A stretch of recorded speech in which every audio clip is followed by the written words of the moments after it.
I'm delighted to welcome you all here this evening to the opening of our magnificent new exhibition, Yankees in the West. You will hear all about that in a few moments, and then have the opportunity to tour the exhibition and enjoy refreshments upstairs.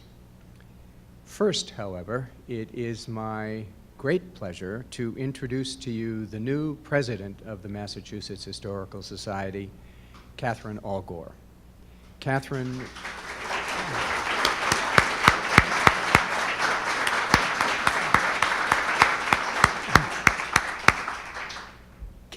is a respected scholar and talented nonprofit executive with long-standing ties to the MHS. Prior to joining us, she served as the Director of Education and Volunteers at the Huntington Library, Art Collections, and Botanical Gardens in California, and held the Presidential Chair in History at the University of California at Riverside.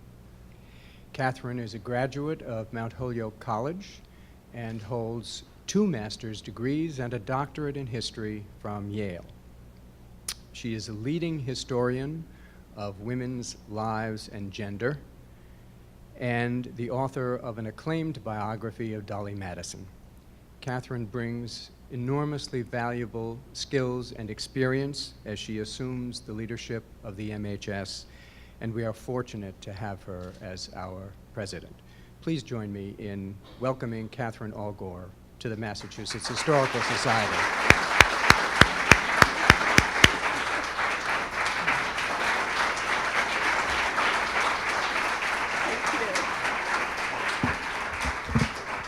Well, thank you so much. I love that I got applause before I even did anything. I hope it stays that way. It really is such a pleasure to be here, and I want to thank Paul, members of the board, the tireless members of the search committee, and the staff for all the hard work it took to bring me here. And I have felt welcomed every single minute. So you alluded to my ties to MHS. I actually first came here in 1996. I was a graduate student, and this was one of my first experiences with an archive. And in those days, there was a young whippersnapper named Peter Drummy, and he was one of my mentors, and that was when Virginia Smith ran the reading room, and she was strict. But it was so exciting to be here. I'm afraid I behaved very badly. I was so thrilled to be in an archive. I'm afraid I did things like walk around in a daze, and at one point just lay down on the floor because I was so struck by something I was reading. And really, Virginia should have been very, very upset at me, but here was the thing, she wasn't. Everybody was very loving and indulgent of this rather naive, very excitable young scholar. And I like to think it was because they understood and appreciated how much I understood and appreciated what was happening here. Now, that was obviously a very formative experience for me. And a lot of times when you get a fellowship, you then go off into the world and you don't really come back. The lovely thing about my life is that I kept coming back. So in 1998, I had my very first job at Simmons College, right across the Fenway. And Bill Fowler at the time thought, well, what's the use of having you across the Fenway? You're an expert. I was knowledgeable in Louisa Catherine Johnson Adams. Bill, where are you? This is partly your fault, I'm just saying. And so he called up Simmons and arranged for me to get a course release. And so for 2 years, every single Monday morning, I came into the Adams papers and usually blown in by the wind or the rain, loudly saying, why did they stop here? When they came over from England, why didn't they keep going south? This could be the Adams papers in Florida. And I spent a lovely 2 years with Louisa Catherine Johnson Adams. And then I began a really conventional academic life. And all the way through, there was the MHS as I turned my dissertation into a book, when I worked on the Dolly Madison biography, when I wrote a biography based on a beautiful object that Anne showed me in the collection. It's called The Queen of America, and I used Jim Connolly as my transcriber. Gosh, I read fellowship applications, I did brown bags, I did seminars, and then I received the highest honor of all in 2012. I was elected a fellow. And that was a very important year in my life, because that was the time that I decided to step off the academic track, which people, by the way, don't do, especially when they're senior professors, because I wanted to engage in a more public conversation about history.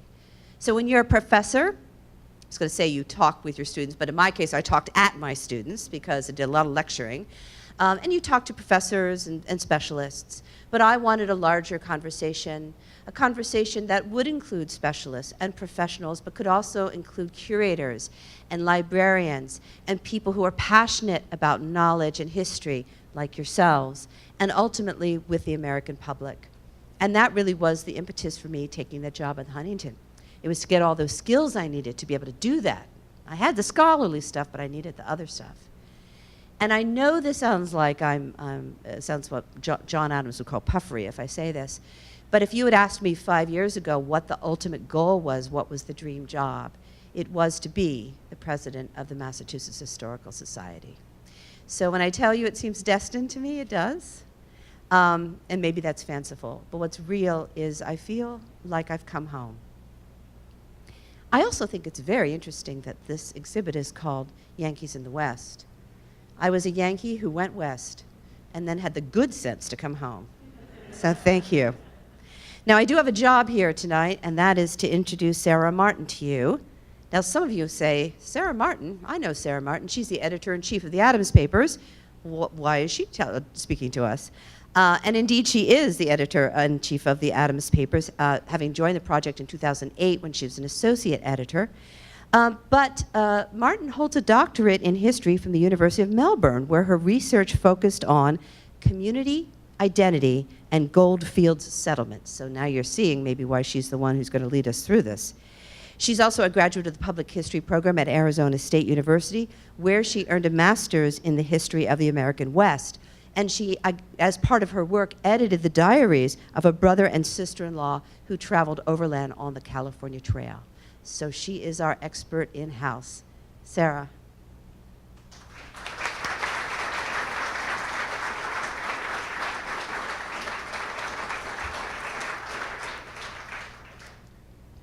Thank you. I am a Westerner who came east. And there comes a moment every February where I regret that decision wholeheartedly, and sort of screech at my husband and say, why? And I have dreams of moving the project west. But then I find myself falling in love with yet another Adams letter, and everything's right in the world. But as a Westerner, I have sort of a special place in my heart for the history of the West, and part of that was kind of indoctrinated by my parents, who we made really long road trips between California and Utah when I was a child. If you've ever been between California and Utah, you know that there isn't a whole lot to see there, unless you're looking really closely. And so my parents entertained their two rather bored daughters by side trips. So we were constantly looking for wagon ruts. Never found any. But it kind of set the wheels in motion. And so studying the history of the American West was kind of a natural thing for me when I got to graduate school. For a decade now, I've been immersed in the Adams family. And so it's great fun for me tonight to join the two and to be able to talk to you about a portion of what you will see upstairs, although I'll try to tie in a little bit more, and to talk to you about Henry Adams in the West. On July 8th, 1871, Henry Adams, as I'm pretty sure most of you don't need the introduction, but just in case, he's the son of Charles Francis and Abigail Brown Brooks, the grandson of John Quincy and Louisa Catherine Johnson Adams, and great-grandson of Abigail Smith Adams and John Adams. Anyway, in July 1871, Henry boarded a train, and 4 days later, he stepped off at Cheyenne in Wyoming Territory. There, he joined some 20 men or more with wagons and a mule train. And he set off on a month-long exploration of what he was determined was going to be the absolute wilderness of the American West. He wrote, "I put on a flannel shirt, leather breeches, and big leggings, and having clomb to the top of that mule, I proceeded to career across the country, mostly at a slow walk, climb mountains where my hair stood on end, and shoot at rabbits and antelope with enthusiasm, if not with success." The trip came about at the invitation of one of his Quincy neighbors, Samuel Franklin Emmons. Emmons was a geologist working on the 40th Parallel Survey. And the survey was a government mapping expedition to map the mountain ranges between California and Wyoming. In the previous May, Adams had attended a lecture in Washington, D.C., given by the survey's geologists. There, he not only learned about the expedition, but he also met the charismatic leader, Clarence King. And with King, he would form a lasting friendship. He didn't know that when he set out in the summer of 1871, but it would be an abiding friendship. Those first few weeks, Henry wrote that he enjoyed the life and learned to deal about my own country. However, the realities of this part of his Western tour were warring with the West that he had built up in his imagination. He complained to one correspondent that it was too civilized. "There was no end of farms and cattle in it," he wrote. "I became tired of seeing them, so at last I packed up my blankets, took rail at Cheyenne, and came on this place, in an awful wilderness of alkali desert, covered with low sage bushes, without a spire of grass or a stick of timber except in the river courses. Here, everything is wild enough to suit me." And to give you an idea for you Easterners, here's Cheyenne. This is where he got off the train. There's Fort Bridger, which is the here he mentioned in the quote I just read. Fort Bridger at the time was a government, a U.S. Army post, but previous to that, it had been a fur trading outpost that had been established in 1843 by men named Louis Vasquez and the famed mountain man James Bridger. The fort was situated on the Black Forks of the Green River, and this became Adams's jumping off point to explore the Great Basin. And here's just an inset from a modern map showing you the area of the Great Basin. In search of the real West, Henry found it in the arid lands south of the fort, and it included his first encounter with Indians. "Here is a wild Indian, a Shoshone, just riding up to the door of my tent and silently watching me as I write. You ought to see the long-haired cuss and his getup, which is dirty enough and far from poetical. There are quantities about here, but luckily a friendly tribe. Among the Sioux, I should not feel quite comfortable. I wear moccasins in camp of Indian make, and they are rather comfortable, although they spoil the shape of the feet. Out here, the Indians are still a real thing. They take scalps when they get a chance. The whites are afraid of them and hate them with a bitter hatred. But the government tries to maintain peace, and this post is for that purpose." Now, Fort Bridger was actually set up to manage the Mormons. So there's certain settler populations that might have taken a little bit of umbrage at that statement. But the Great Basin was indeed the home of the Eastern Shoshone, and of course diminished in numbers by the 1870s. Henry writes of his encounter similarly to many visitors or settlers in the Western landscape. And this very common theme in first-person accounts, whether it's correspondence or diaries, you see it in the immigrant guidebooks and all sorts of literature. It's this stereotype, not just about Native peoples themselves, but attaching certain values to certain tribes. And what really happens, especially in this later period, is that the sighting of the Indian itself, it really becomes a mark of the tourist experience. They really become landmarks, and it becomes a box to check. And it's a very common trope within the immigrant writings. Of this first trip, and Henry made 4 to the West over a 23-year period, I think it serves as a really good frame for the exhibit,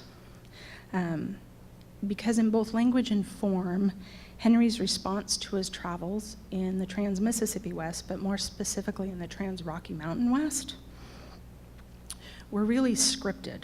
And they were scripted by a generation of steady information about the Western landscape, the indigenous peoples that inhabited those lands, and the ideal of American Manifest Destiny. I'm sure all of you are familiar with this image. This is an engraving that is in the exhibit, and there is a whole host of Western stereotypes captured in this one painting. It's really rather fabulous. We start with the east. There's a completed Brooklyn Bridge, which was not in fact completed at the time the painting was made. You have the Transcontinental Railroad, you have wagon trains, you have noble Native Americans, you have buffalo. I mean, it's got everything. Mountain men, prospectors, got a bear. It really does sum up the stereotypes of the West. And looking at this image, it is the imagined ideal of what the West represented to American culture at mid-century.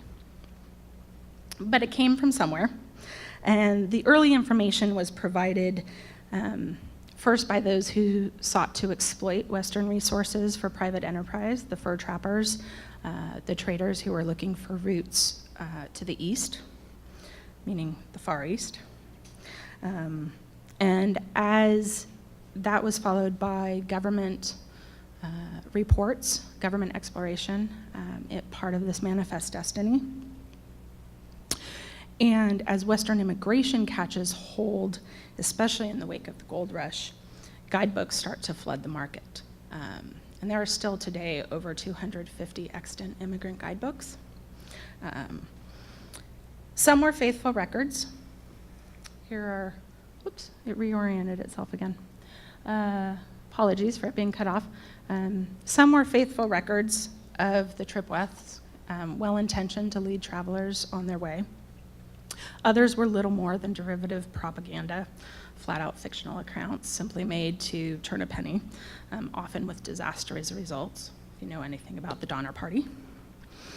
And literature, shown in the Bret Harte work on the right, was always sensationalized. But all of this massive information at a time when literacy among Anglo populations was booming, again, really established this idea of the West. And this is what captured the imagination of Yankees and the Eastern tourists that then visited. And Henry Adams is so incredibly representative of this. He's a well-heeled Yankee, he's an insatiable curiosity, and he has a wandering heart. So lucky for us, he made several trips. The next one was only a fleeting visit, and was 15 years after his first visit. And it was only a 2-day trip to San Francisco. He was on his way to Japan, and he was fleeing the East after the death of his wife, Clover. Accompanied by the painter and artist, John Lafarge, he arrived in San Francisco and was not impressed. He arrived in June, and if you've ever been to San Francisco in June, you know that it's a little bit dreary. And that fit his mood. He found the city dull. He thought it was a bit seedy. And he wrote to one of his friends, "I know you will want to know what I have to say of your favorite city. On the whole, I wish you would not ask. Even you, I think, would find it a disappointment.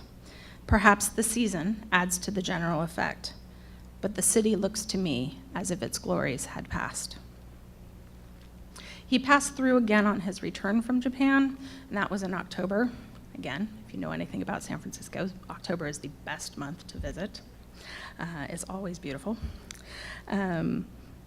He found it improved, but he was still qualifying it. He never warmed up to San Francisco.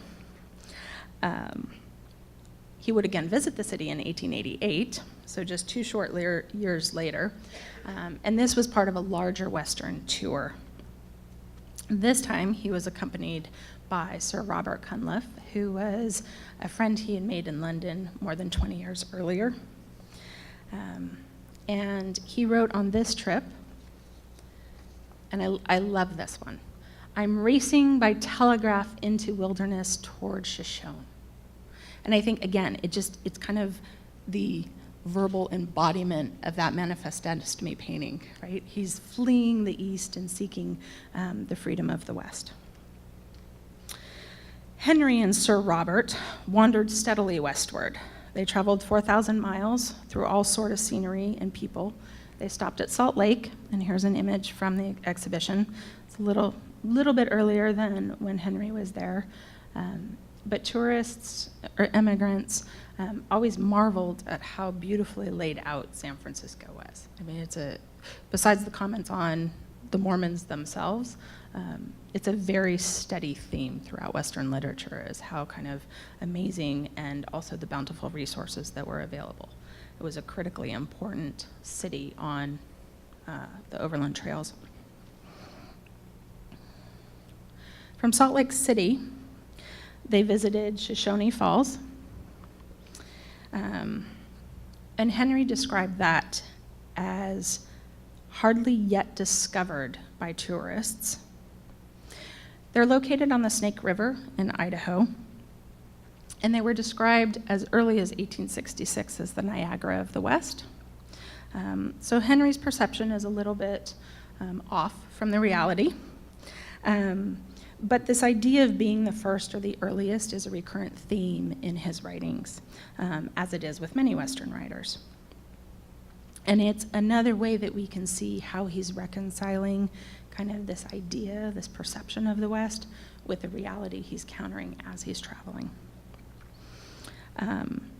Believing that he was an early visitor authenticated the experience for him. And he writes about driving across 25 miles of fluid desert and solid lava, clambering down and up that pleasing ravine in order to see a site that was relatively untouched. It's kind of that proverbial stamp in the passport. To give you another idea, that's where the falls are. From there, they went to Portland. They went down the Dalles on the Columbia River by steamer. They saw Portland through a waterfall heavier than the Shoshone, and then their journey boarded the new Shasta line that ran from Portland to San Francisco. They spent a day on the train, running by Mount Shasta, and having another sensation worth having. Here again, a new landscape, something unfamiliar to him, so therefore a validating experience. San Francisco, he still thought was dull. But there, this time around in San Francisco, he acts as tour guide instead of tourist. Arriving at San Francisco, I took my baronet out to the cliff house, where the Pacific was rolling in its long surf in the light of green and yellow sunset. And there I pointed to the Golden Gate and challenged the baronet to go on with me, to continue on. Cliff House, this is showing the original structure of the Cliff House, which was built in 1863. It's still there. I have many fond memories of going there with my grandmother. It was a resort well out of the city.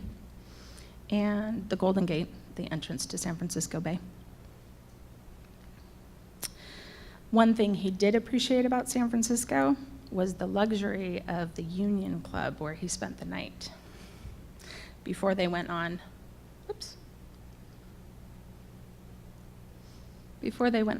from San Francisco to Yosemite. He writes, "Last Monday night we started for the Sierras and arrived here Wednesday afternoon.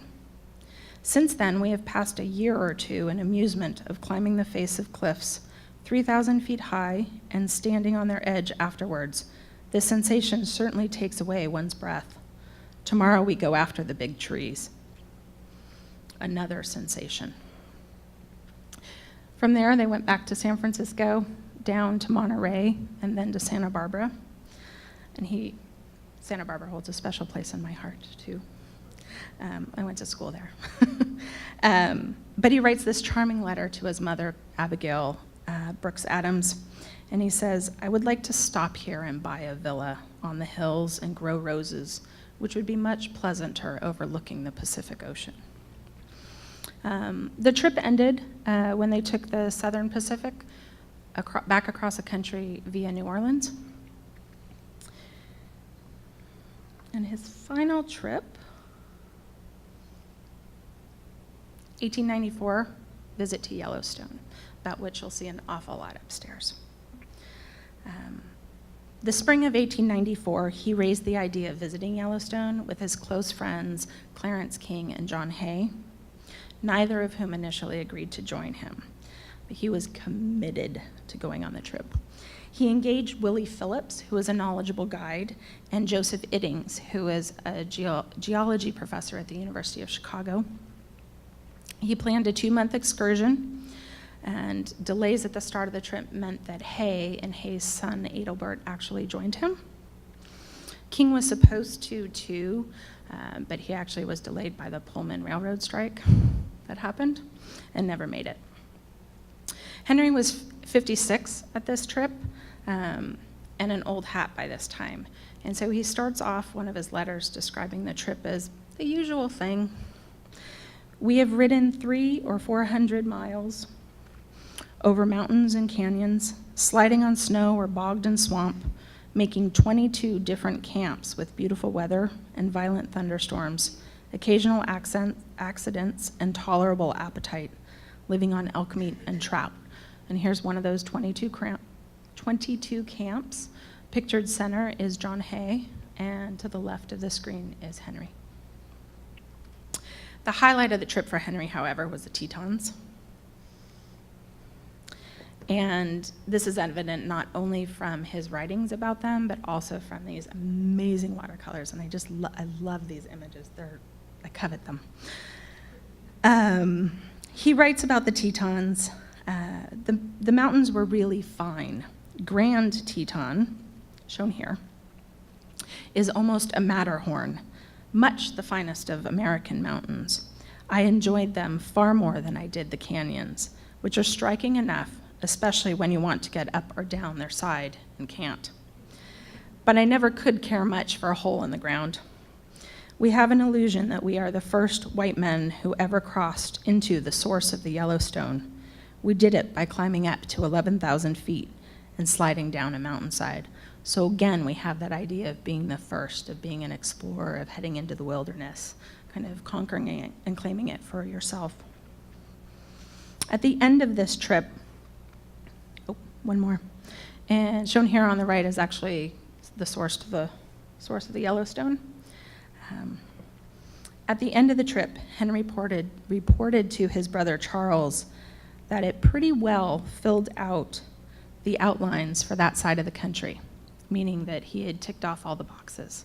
And if you actually overlaid those maps, and I apologize, I didn't do that, it would actually show that he had covered most of the far west, meaning the Trans-Rocky Mountain West. So nearly a quarter century after his first trip, Henry had realized his expectations finally. He had finally seen the American West. And I think it's just a really kind of perfect summary of what you'll find upstairs. And so with that, I would invite you all up to the reception, and Gavin Cleespies and Peter Drummy and I will all be on hand to answer questions. Thank you.